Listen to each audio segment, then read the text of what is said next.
Hi అండి, ఈరోజు మన రెసిపీ వచ్చేసి ముల్లంగి పచ్చడి చేయబోతున్నాను. సో దానికి నేనేం చేస్తున్నానో మీకు చూపిస్తానండి. ముల్లంగి పచ్చడికి నేను ఫస్ట్ అవి వేయించుకోవాలి కాబట్టి ప్యాన్ పెట్టుకొని అందులో ఒక 3 టేబుల్ స్పూన్ ఆయిల్ వేసుకుంటున్నాను. ఆల్రెడీ ఇక్కడ ముల్లంగి పీల్ చేసి పెట్టుకున్నాను అండ్ ఆనియన్స్ కూడా కట్ చేసి పెట్టుకున్నాను. సో ఆనియన్స్ వేస్తున్నాను ఫ్రై అవ్వడానికి. ఈలోపు ముల్లంగి కట్ చేసి వేసుకుంటాను, ఇది ఫ్రై అయ్యేలోపు.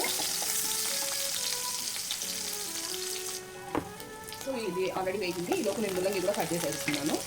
ముల్లంగి కూడా ఇందులోకి వేసేసుకుంటున్నాను.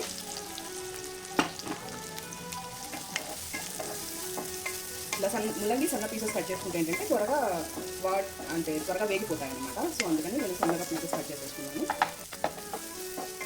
ఇప్పుడు ఇందులోకి నేను కొంచెం సాల్ట్, జస్ట్ దీనికి సరిపడా వేగడానికి, ఇది ఆల్రెడీ అందరికీ తెలిసిందే త్వరగా వేగిపోతుందని, సాల్ట్ అండ్ పసుపు యాడ్ చేస్తాం కదా. సో కొంచెం సాల్ట్ అండ్ పసుపు యాడ్ చేశాను. బాగా కలపెట్టుకునేసి వేగేంత వరకు వెయిట్ చేయాలి. బాగా వేగాలండి, అంటే ఇది మనకు ముల్లంగి కాబట్టి కొంచెం పచ్చి స్మెల్ వేగేది ఎలా తెలుస్తుందంటే పచ్చి స్మెల్ పోతుంది అనమాట. సో అప్పుడు వేగినట్లు. కొంచెం ఇలా స్ప్రెడ్ చేసేసుకొని మనం మూత పెట్టేసుకుంటే బాగా వేగిపోతుంది.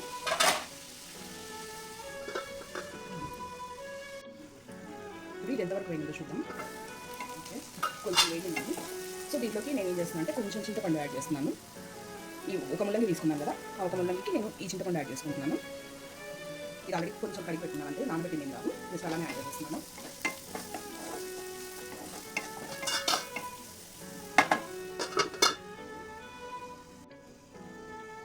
ఇది ఆల్మోస్ట్ వేగిపోయిందండి. ఇది ఆల్మోస్ట్ వేగిపోయింది.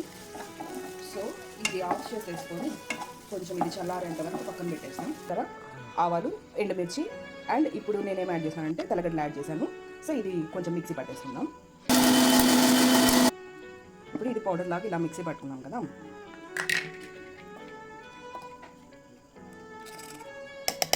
ఇలా వచ్చిన తర్వాత మనం సో ఇది ముల్లంగి ప్లస్ ఆనియన్ ఇది వేయించుకున్నాం కదా, దీని అందులోకి యాడ్ చేసేస్తాము. ఇదిగోండి, ఇప్పుడు ముల్లంగి వేసుకొని దీన్ని కూడా దీంతో పాటు మిక్సీ పట్టేద్దాం. ఇదిగోండి, ఇది ఇలా అయితే పట్టేసుకున్నాను మిక్సీ. కొంచెం గట్టిగానే ఉంది, ఇది రైస్లో కాబట్టి నేను ఈ కన్సిస్టెన్సీలో కలుపుకున్నాను అనమాట. సో ఇప్పుడే కొంచెం ఉప్పు చూసుకున్నాను, సరిపోలేదు. సో కొంచెం సాల్ట్ యాడ్ చేసుకుంటున్నాను.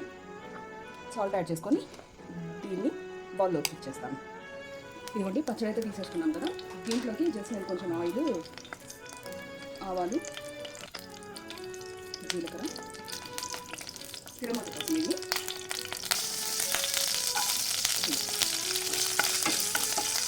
2 ఎండుమిర్చి, 4 వెల్లుల్లిపాయలు వేసుకొని తిరగమాత కోసం.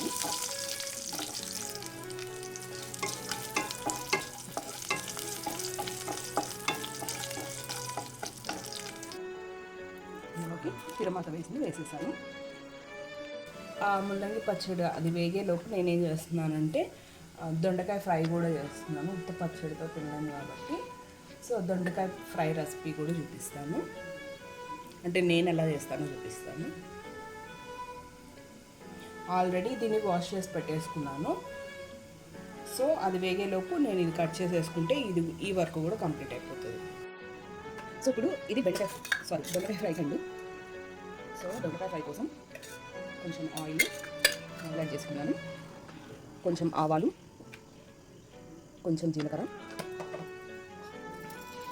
అండ్ ఇది పచ్చడిపప్పు, కొంచెం ఉల్లిపాయ చేసుకున్నాను.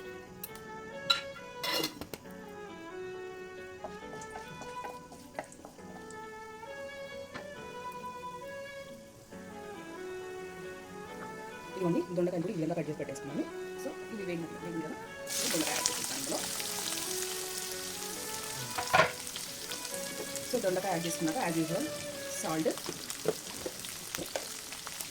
అండ్ పసుపు కూడా యాడ్ చేసేస్తున్నాను. ఇది కొంచెం కలిసేంత వరకు కలిపేసుకొని బాగా వేగనించాలండి. సో ఇప్పుడు దీన్ని మూత పెట్టేసుకొని కొంచెం అలానే వేగనించేస్తాను. ఇదిగోండి, దొండకాయ కూడా దీనికి కారం, ఒక ఒక 1/2 టేబుల్ స్పూన్ కారం యాడ్ చేసుకుంటున్నాను.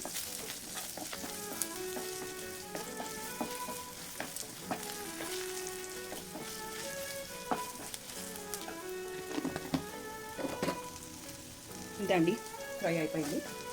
స్టవ్ ఆఫ్ చేసేసుకుంటున్నాను. ఈ వేడికి సరిపోతుంది, కారం ఇప్పుడే కదా వేసింది, ఈ వేడికి అది అయిపోయింది.